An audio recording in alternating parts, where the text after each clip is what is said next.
Well, thank you very much to the four speakers that we had.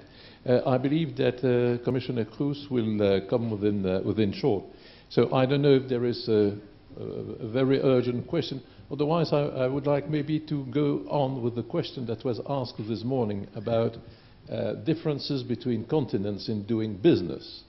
We heard some considerations about doing business in the States and in Europe. When you look at the ethical aspects of doing business, would you see major differences between Europe, the States, and possibly Asia? Luciano, maybe to start, what is your perception?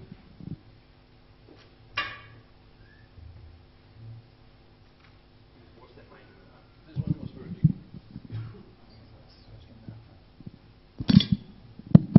working. Because we don't have much time, a quick comment. If you pick up an ethics book from the library, or actually you download on your Kindle, Introduction to Ethics for Beginners, what you will find still these days is an introduction to ethics for the single, rational agent, educated, well-informed. That's normally the perspective. In other words, we are talking about a fiction. But that is largely the kind of fiction that we enjoy on the European side. Now, I'm not acquainted, and therefore will not speak about what happens in other corners. But there is an alternative, which perhaps is taking place in those corners, and that is looking at ethics, mainly from a social perspective. So, in terms of questions, not what's the best life that I can live? Who should I be? Kind of questions, which are important, of course, but sometimes is more about what society expects from me. How can I be a better, or indeed sometimes worse, member of that society? So depending on which comes first, and sometimes just that order is crucial. Example, she got married and had a baby, as opposed to she had a baby and got married. So depending on how you put the order of that, society first, individual next, individual first, society next, that makes a whole ethical discourse completely different. And I have the impression that we have lessons to learn from outside Europe. For the States, perspective from the States? Well, I should caveat this by saying that I am by no means a business expert. So what I might speak to instead are maybe the ethics of data across these different practices in different regions, and sort of the ethical question of what one is required to think about when they have access to data. For example, we held an event in the UK, and we were not allowed to collect the email addresses of the attendees because that was protected under data laws. That was very interesting. And yet some of the data that we brought to a similar event came from an African country that was perfectly willing to give up names and social security numbers and health records.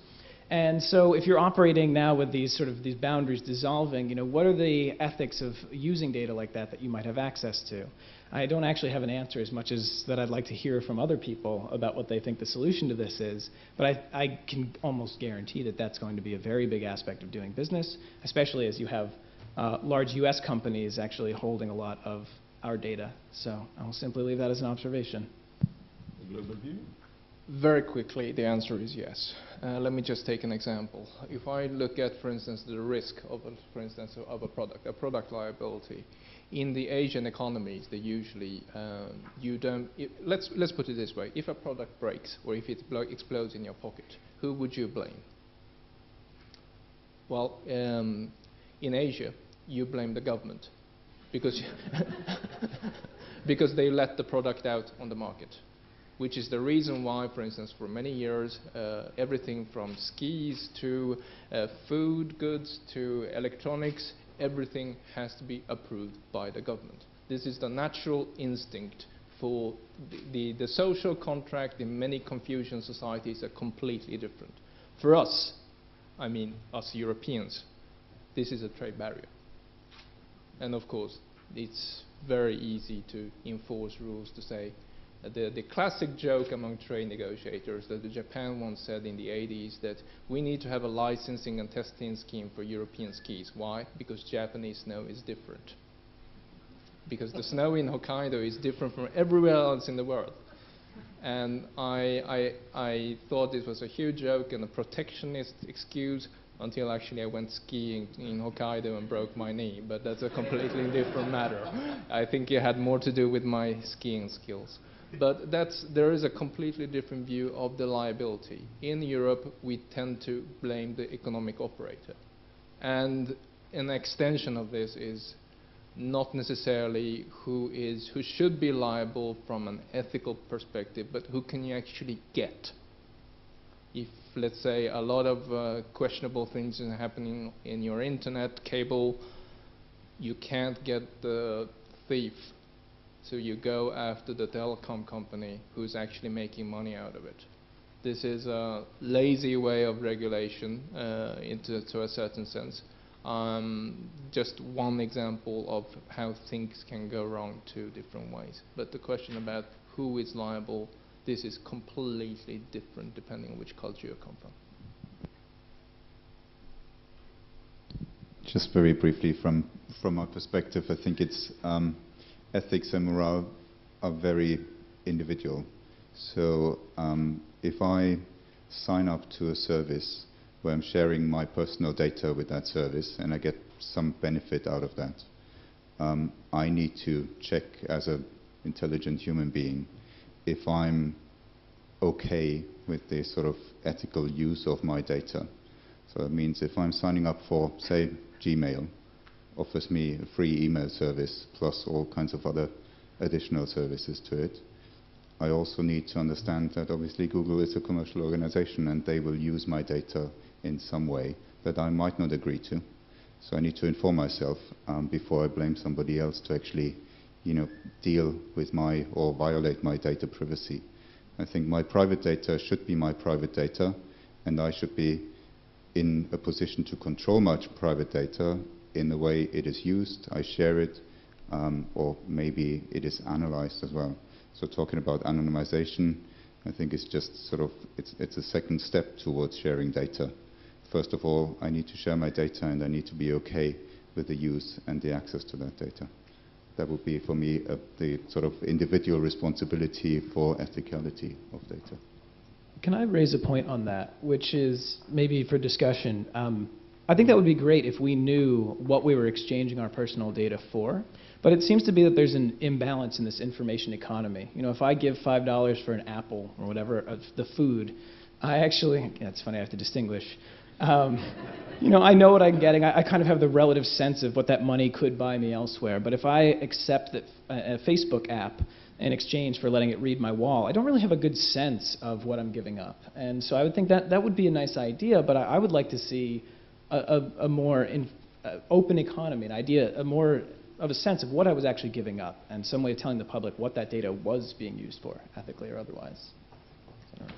Thank you, Jean-François. I believe we have 5 minutes for a question from the audience, so please. Yes.